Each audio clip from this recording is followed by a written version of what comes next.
الحمد لله الذي أعد للمؤمنين والمؤمنات جنات تجري من تحتها الأنهار.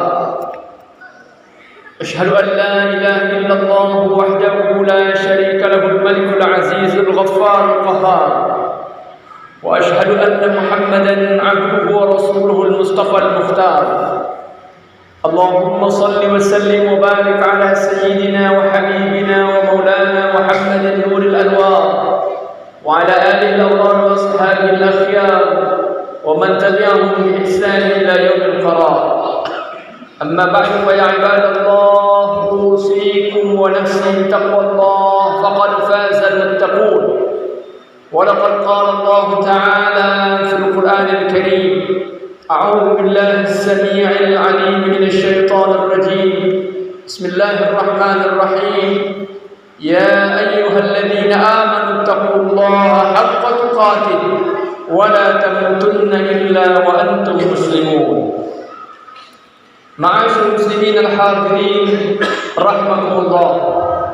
Segala puji dan syukur hanya untuk Allah Azza wa Jalla yang senantiasa melimpahkan rahmat, nikmat dan karunia yang tiada terhingga untuk kita semua. Dengan limpahan rahmat dan karunia Allah, alhamdulillah pada siang hari ini Allah berikan kembali kita kekuatan untuk mampu menjalankan salah satu kewajiban utama sebagai seorang muslim, yaitu menunaikan ibadah salat Jumat. Salawat beriring salam buat junjungan kita Rasulullah Muhammad sallallahu alaihi wasallam yang telah meninggalkan untuk kita Al-Quran dan As-Sunnah sebagai pedoman kehidupan. Tugas kita adalah berusaha terus-menerus mempelajari, mengamalkan, mendakwahkan dan memperjuangkan Al-Quran dan As-Sunnah itu sampai akhir hayat kita, sampai semoga kita semua dianugerahi oleh Allah husnul khatimah. Selanjutnya izinkan khatib mengajak seluruh kita yang hadir di masjid yang mulia ini untuk terus meningkatkan ketakwaan kepada Allah Subhanahu wa taala, untuk terus menguatkan bekal takwa dalam diri kita. Allah ingatkan, wa tazawwadu fa inna khairaz zadi taqwa, dan teruslah tambah perbekalanmu dan sungguh sebaik-baik bekal itu adalah takwa. Dan Allah ingatkan, inna akramakum 'indallahi atqakum, sungguh orang yang paling mulia di antara kamu di sisi Allah adalah orang yang paling bertakwa. Ma'asyiral muslimin al-hadirin rahimakumullah. Hari ini tanggal 26 Rajab 1444 Hijriah, kaum muslimin di berbagai penjuru negeri mensyiarkan peringatan Maulid, peringatan Isra dan Mi'raj dalam rangka mengembalikan dan mengokohkan kembali memori umat tentang betapa agungnya suatu peristiwa yang Allah rekamkan di dalam Al-Quran. Dalam surah Al-Isra ayat 1, Allah berfirman, Subhanalladzi asra bi'abdihi layla minal masjidil haram ila al-masjidil aqsa alladzi barakna hawlahu linuriyahu min ayatina innahu huwas sami'ul basir.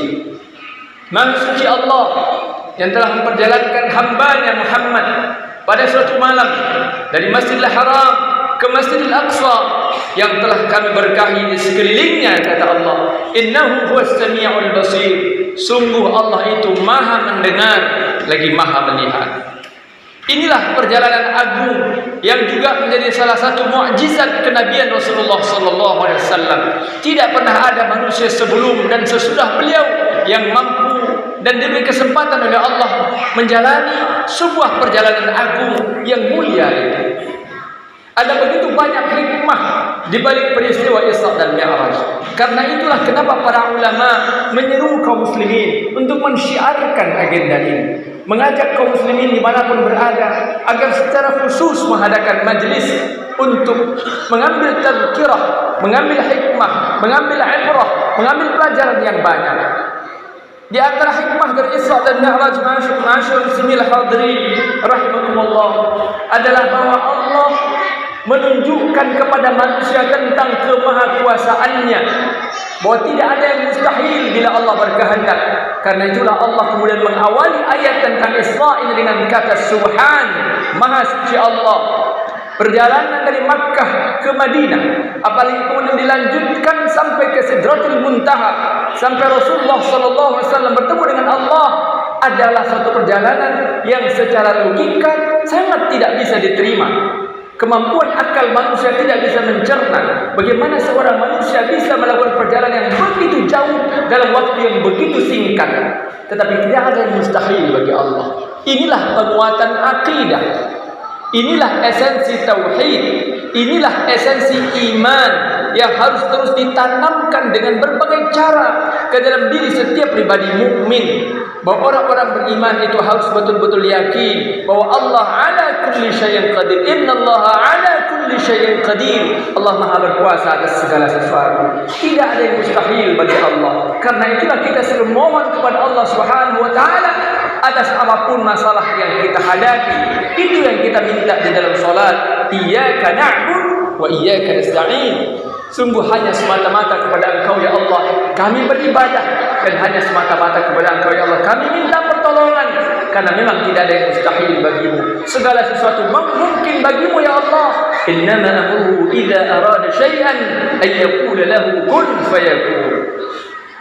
Ma'asyiral muslimin hadirin rahimakumullah. Pelajaran kedua yang kita ambil dan hampir selalu diingatkan oleh para ulama di dalam momentum Isra dan Mi'raj adalah bahwa perjalanan agung itu merupakan perjalanan di mana Rasulullah SAW dipanggil khusus oleh Allah untuk menerima perintah wajibnya salat.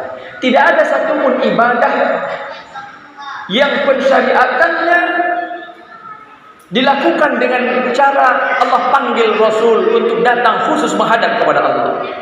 Perintah zakat, untuk mewajibkan zakat Allah hanya turunkan saja ayat. Ada banyak ayat dalam Al-Quran bicara tentang kewajiban zakat. Perintah puasa, siyam, shaum, Allah cukup turunkan ayat untuk memerintahkan orang-orang beriman untuk menunaikan ibadah puasa. Perintah haji pun begitu. Allah tidak panggil Rasul untuk menghadap kepadanya untuk menegaskan bahwa haji itu wajib bagi orang-orang yang mampu. Allah cukup turunkan ayat. Perintah berbakti kepada kedua orang tua, Allah tidak panggil Rasul untuk menegaskan tentang wajibnya berbakti kepada kedua orang tua. Perintah berjihad pun demikian. Meskipun jihad adalah ibadah yang sangat utama, tapi Allah tidak panggil Rasul menghadap beliau, menghadap Allah untuk menerima perintah jihad. Tetapi pas ketika Allah wajibkan salat, maka Allah panggil Rasulullah SAW menghadap langsung beliau, menghadap langsung kepada Allah untuk mewajibkan sebuah ibadah yang kemudian menjadi fondasi, menjadi pilar bagi agama ini. Yang Rasul katakan dalam hadis, "Awwalu ma yuhasabu bil 'abdi yaumil qiyamati as-shalah. Idza saluhat saluha sa'iru 'amali wa idza fasadat fasada sa'iru 'amali." Sesungguhnya amal pertama yang akan dihisab nanti di hari akhir, di akhirat adalah as-shalah, salat. Apabila salat itu sudah benar, maka akan benarlah seluruh ibadah yang lain. Tetapi apabila salat itu yang rusak, salat itu yang belum benar, salat itu yang diabaikan, maka akan rusak pula seluruh ibadah yang lain. Ma'asyiral muslimin hadirin rahimakumullah. Inilah sejatinya sebenarnya salah satu hikmah terbesar dari peristiwa Isra dan Mi'raj. Untuk terus mengingatkan orang-orang beriman tentang salat, salat dan salat. Meskipun kita sudah bisa salat sejak usia mungkin 6-7 tahun. Meskipun di antara kita, sebagian besar di antara kita sudah mulai salat dari usia mungkin sangat dini, 5-6 tahun boleh jadi. Tetapi sampai usia kita hari ini, ada di antara kita yang mungkin berusia 20 tahun, 30 tahun, 40 tahun, 50 tahun, 60 tahun. Tetapi bicara tentang bab salat tidak pernah selesai. Karena memang tidak seorang pun di antara kita akan dengan confident mengatakan bahwa kita telah sampai pada puncak kesempurnaan salat. Masih ada begitu banyak permasalahan seputar salat yang belum kunjung kita tuntaskan. Dalam skala umat masih banyak, ada sangat banyak orang-orang yang mengaku muslim. Di KTP-nya, agamanya tertulis Islam, tetapi masih meninggalkan salat. hanya gara-gara pekerjaan, hanya gara-gara urusan yang menyibukkan dirinya, dia tega meninggalkan salat. Hanya gara-gara menonton bola misalnya, dia tega meninggalkan salat. Atau bahkan hanya gara-gara berlibur, gara-gara ngobrol dengan teman-teman dan lain sebagainya, dia tega meninggalkan salat. Yang padahal Rasulullah sallallahu alaihi wasallam tegaskan, al-farqu bainana wa bainal musyrik as-salat. Bainal mu'min, bainal iman wal syirk as-salat. Faman taraka faqad kafar. Kama qala Rasul. Yang membedakan antara seorang muslim dengan seorang musyrik, seorang kafir adalah salat. Siapa yang meninggalkan maka sungguh dia telah kafir, kata Rasul. Ma'asyiral muslimin hadirin rahimakumullah. Ini PR besar kita bersama. Karena boleh jadi ada orang-orang dekat kita, boleh jadi orang tua kandung kita sendiri, boleh jadi anak kandung kita sendiri, boleh jadi saudara kandung kita sendiri, mungkin teman, mungkin tetangga, mungkin orang-orang dekat kerabat kita yang kita tahu dia mengaku muslim dan betul dia adalah Islam, tetapi masih tega dan berani meninggalkan salat. Maka Isra dan Mi'raj, peringatan Isra Mi'raj, momentum Isra Mi'raj, suasana Rajab dengan Isra dan Mi'rajnya memberikan pesan kepada siapapun orang-orang mukmin untuk juga memperhatikan siapa di antara orang-orang di sekitar kita, teman-teman kita, rekan kita, tetangga kita, sahabat, apalagi keluarga kita yang mungkin masih mengabaikan salat yang merupakan ibadah paling utama ba'da syahadatain, setelah seseorang mengucapkan syahadat, setelah seseorang mengaku sebagai muslim. Ma'asyiral muslimin hadirin rahimakumullah. Ketika bicara tentang salat dalam suasana Isra dan Mi'raj, kita juga kemudian diingatkan tentang betapa masih sangat memprihatinkannya perhatian umat tentang sebuah keutamaan seputar salat, yaitu salatul jamaah, salat berjamaah. Pembahasan tentang solat setelah bicara tentang wujubus solat, tentang kewajiban solat, di antara pembahasan yang paling penting untuk diketahui oleh orang-orang beriman adalah tentang fadailu salatil jamaah, keutamaan solat berjamaah. Sebagian ulama bahkan mengatakan bahawa solat berjamaah di masjid atau mushola itu hukumnya fardu ain, wajib ain. Setiap muslim wajib menunaikannya kecuali dengan bi'udhrin syar'iyyin, kecuali betul-betul dengan udhur yang syar'i. Meskipun jumhur ulama berpendapat bahawa salat berjamaah hukumnya sunnah muakkadah, tetapi ada begitu banyak dalil baik dari Al-Quran maupun hadis tentang betapa besarnya keutamaan salat berjamaah ini. Tapi lihatlah masjid-masjid kita, musola-musola yang dibangun dengan pengorbanan yang tidak sedikit, dengan biaya puluhan, ratusan, bahkan mungkin miliaran. Mana masjid-masjid musola-musola kaum muslimin hari ini yang selalu dipenuhi oleh orang-orang yang solat berjamaah 5 waktu, subuh, zuhur, asar, maghrib, isya. Sebagian tempat bahkan masjidnya hanya dibuka sekali sepekan saja. Ketika salat Jumat, sof-sof masjid musola kita sepi dari orang-orang yang menunaikan salat berjamaah 5 waktu. Padahal Rasulullah SAW dengan tegas mengatakan, laqad hamamtu an amura bihatabin fayuhtatab. Aku sungguh benar-benar ingin agar sahabat-sahabatku mengumpulkan kayu bakar, kata Rasul. Lalu aku akan berkeliling kota Madinah untuk mencari siapa orang-orang yang rumahnya ada laki-laki dewasa di situ dan mereka tidak solat berjamaah. Lalu saya katakan, la uharriqanna alaihim buyutahum, pasti akan aku bakar rumah-rumah itu, kata Rasul, menegaskan betapa sangat istimewanya dan sangat fundamentalnya solat berjamaah seharusnya bagi orang-orang beriman. Itulah kenapa Al-Imam Al-Dhahabi dalam kitab Al-Kabair termasuk yang berpendapat bahwa solat berjamaah itu hukumnya wajib bagi setiap muslim. Maka minimal sekali setahun melalui momentum Isra Mi'raj, orang-orang beriman harus mengevaluasi dirinya kembali. Apakah dia sudah termasuk dalam golongan orang-orang yang mengutamakan solat, termasuk solat berjamaahnya untuk mempersembahkan amal terbaik kepada Allah Subhanahu wa taala. Hal berikutnya yang juga menjadi sangat penting, ma'asyiral hadirin rahimakumullah, ketika kita mengevaluasi salat kita adalah apakah kita sudah menjadi orang-orang yang Allah sebut dalam Al-Quran sebagai al-khashi'un, orang-orang yang khusyuk dalam salat, yang Allah berikan jaminan keberuntungan dan kesuksesan. Allah tegaskan, qad aflahal mu'minun, Sungguh benar-benar beruntung orang-orang beriman. Dan ketika Allah bicara tentang orang-orang beriman yang beruntung itu, di posisi pertama Allah langsung tegaskan alladzina hum fi salatihim khashi'un, yaitu orang-orang yang khusyuk dalam salatnya. Apa kabar salat kita hari ini? Dari 5 kali salat yang kita tunaikan, 5 kali salat wajib yang kita tunaikan sepanjang hari, berapa di antara salat-salat itu yang khusyuk?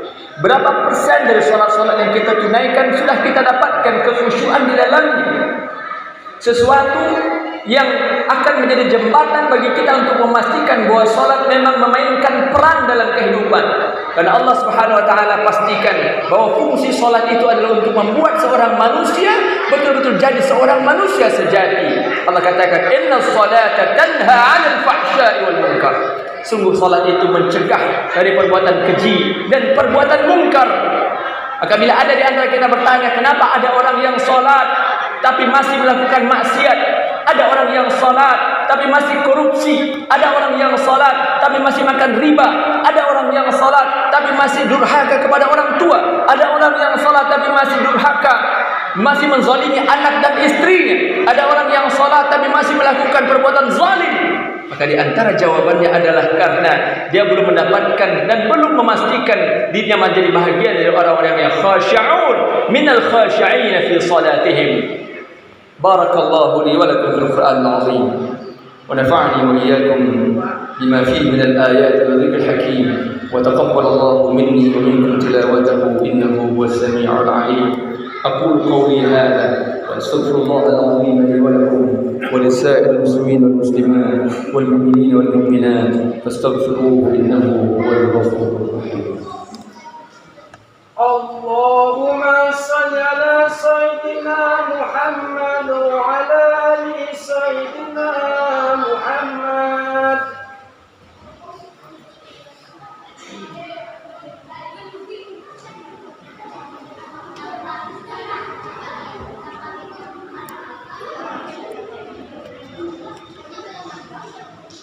الحمد لله الذي أمرنا بالاتحاد والاعتصام بحبل الله المتين. أشهد أن لا إله إلا الله وحده لا شريك له إياه نعبد وإياه نستعين وأشهد أن محمدا عبده ورسوله المبعوث رحمة للعالمين. اللهم صل وسلم وبارك على سيدنا وحبيبنا ومولانا محمد وعلى آله وصحبه أجمعين. أما بعد فيا عباد الله، أوصيكم ونفسي بتقوى الله فقد فاز المتقون. ولقد قال الله تعالى في القرآن الكريم: أعوذ بالله السميع العليم من الشيطان الرجيم. بسم الله الرحمن الرحيم. والعصر إن الإنسان لفي خسر إلا الذين آمنوا وعملوا الصالحات وتواصوا بالحق وتواصوا بالصبر. Di khutbah yang kedua ini, izinkan khatib mengajak kita kembali mempelajari hadis Rasul tentang adab salat Jumat. Rasul bersabda, "Idza qulta li sahibika yaumal jum'ati ansit wal imamu yakhthub faqad laghawta." Apabila engkau berkata kepada saudaramu yang duduk di sampingmu atau di depanmu atau di belakangmu, ansit, diamlah. Karena saudara kita itu ketika khatib sedang berkhutbah ternyata berbicara. Lalu kita katakan ansit, diamlah. Wal imamu yakhthub, dan khatib sedang menyampaikan khutbah, faqad laghawta, maka sungguh telah sia-sia khutbah, maka sungguh telah sia-sia salat Jumatmu. Inilah dalil tentang terlarangnya berbicara ketika khatib sedang menyampaikan khutbah. Inilah dalil yang tampaknya belum diajarkan oleh sebahagian orang tua kepada anak-anaknya, sehingga sebagian anak-anak kita bahkan belum paham bagaimana harusnya beradab ketika mendengarkan khutbah Jumat. Maka karena itu, ma'asyiral hadirin rahimakumullah, bila kita prihatin bahwa anak-anak kita ketika ibadah Jumat sedang ditunaikan, mereka masih saja berbicara, ribut, bermain, berteriak dan sebagainya, maka yang paling pertama bertanggung jawab sebenarnya adalah orang tua yang tidak mengajarkan kepada anaknya tentang adab di masjid, adab salat Jumat, adab mendengarkan khutbah dan seterusnya. Maka untuk Jumat-Jumat yang akan datang, ma'asyiral hadirin rahimakumullah, mari sama-sama kita evaluasi kembali apa yang kita ajarkan kepada anak-anak kita. Adalah orang tua, wabil khusus adalah ayah yang paling bertanggung jawab untuk mengingatkan, mengajarkan kembali kepada anak-anaknya. Untuk sebagian anak yang berkebutuhan khusus, yang mungkin sekali dua kali nasihat tidak bisa mempan masuk ke dalam pemahamannya, boleh jadi orang tua itu harus membuat anaknya betul-betul duduk dekat di sampingnya.